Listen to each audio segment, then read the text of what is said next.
The hair is up, there's no makeup on my face. That means we're baking today.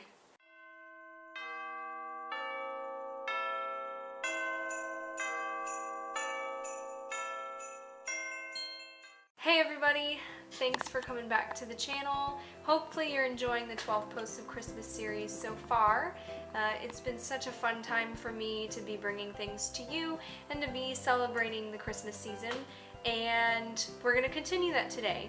Today is post 6 of the 12 Posts of Christmas, and we will be making red velvet sandwich cookies.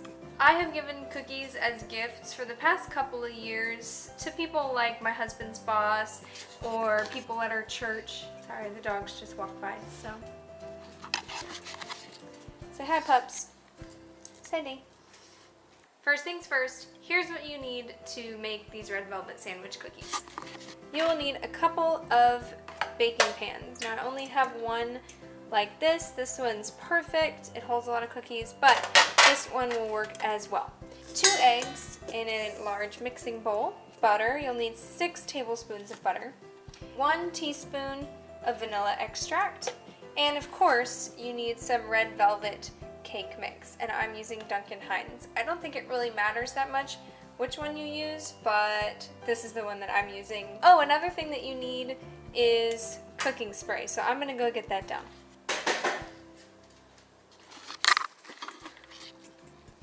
Here we go, canola oil cooking spray.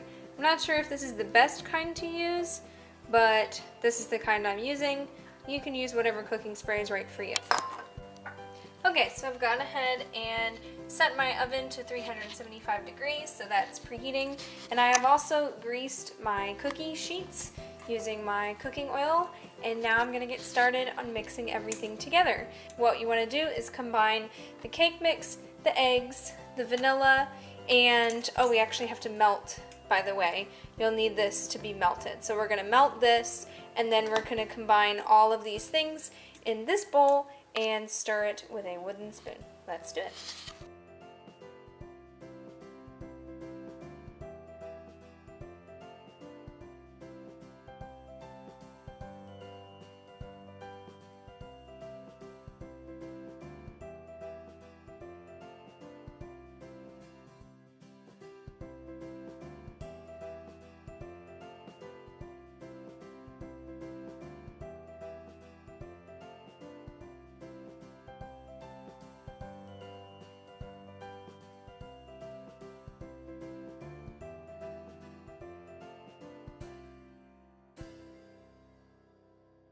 So now I have everything in my bowl.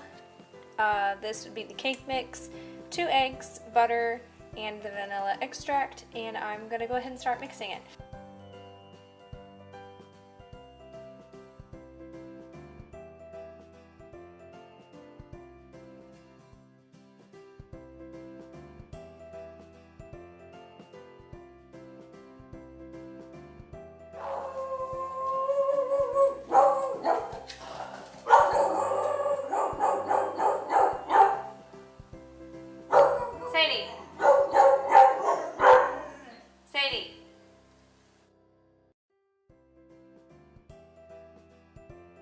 So I think it's about as mixed as I'm gonna get it.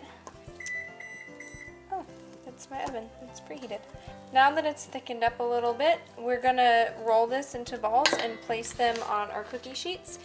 The recipe that I'm following says to roll them into 1-inch balls and place them 2 inches apart on the cookie sheet. That'll make about 20 cookies if you do it that way. I'm gonna make these a little bit bigger because I don't really want 20 cookies, but you just do whatever you want. I forgot to mention that you are also going to need frosting, because obviously what's a sandwich cookie without frosting? So this is the frosting I'm gonna be using. I've opened this before, which is why it's in the fridge, but yeah.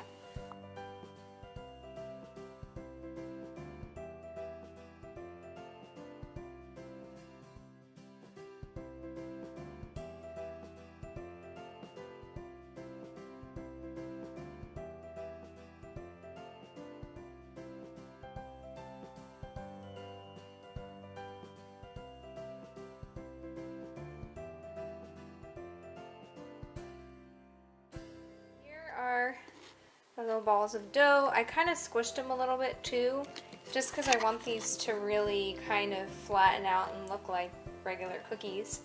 So I'm gonna go ahead and pop these in the oven. You're supposed to do it for about 8 to 9 minutes, so I'll probably put them in for 8 to start and go from there. But pretty much you just want the edges to set. Oh, and since I have 2 trays, I'll be putting one on top and one on the bottom rack, and probably about halfway through I will switch them just to make sure that they cook pretty evenly. So let's set our timer for 8 minutes and we'll go from there. This is what you want it to look like when they come out of the oven. These ended up taking about 12 minutes instead of 8 or 9, and I think it's just because they're bigger than what the recipe calls for. So obviously baking time will vary depending on how big you want your cookies. So from here, they're going to cool on the pan for a minute. Then I'm going to transfer them to a wire rack, and then I will bake the rest of the dough, and yeah, then we'll frost them.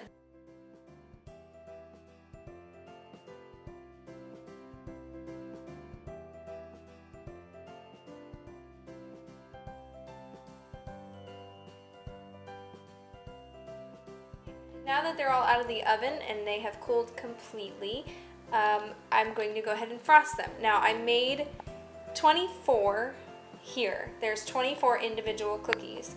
So I only want to frost 12 of them because we're making sandwiches. So let's do it.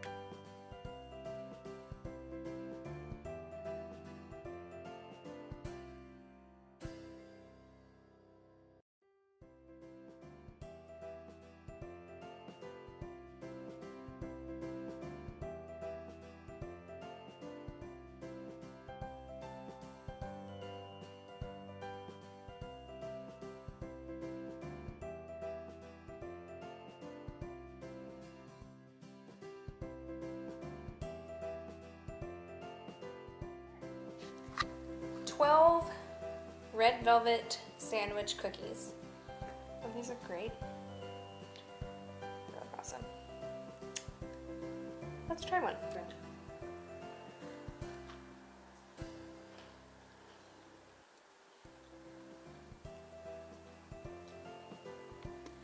Yeah. Well, those are dangerous. So the final step with these is I have some treat bags that I think we got them at Walmart, and they were just a couple bucks. I also have this little box here that has a cute little lid that looks like a house, and it says Sweet Shop on it, and I've stuffed this with some wax paper, and I'm just gonna first fill this box up because this is for my husband's boss, and this is her Christmas present.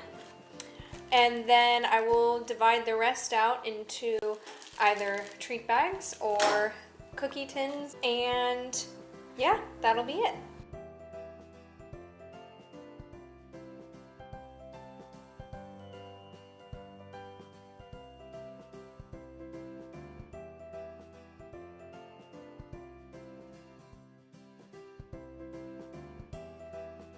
So that's it for the red velvet sandwich cookies. They're so easy to make. They take, I don't know, probably about a little over an hour maybe, depending on how many you're making, obviously. I hope you all have enjoyed today's video.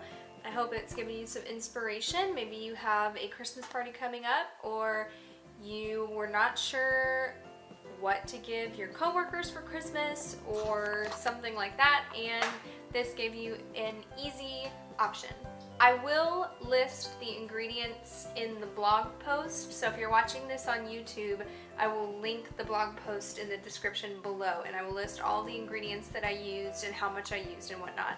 But you can also find this recipe on duncanhines.com. I mentioned before that I used the Duncan Hines Red Velvet Cake Mix, and that's actually where I found the recipes. So I will also link to that. So if you're not subscribed to my YouTube channel or to my blog, I highly suggest that you do that. I've got something really exciting coming up very soon that's going to be part of the 12 Posts of Christmas series, and you really don't want to miss out.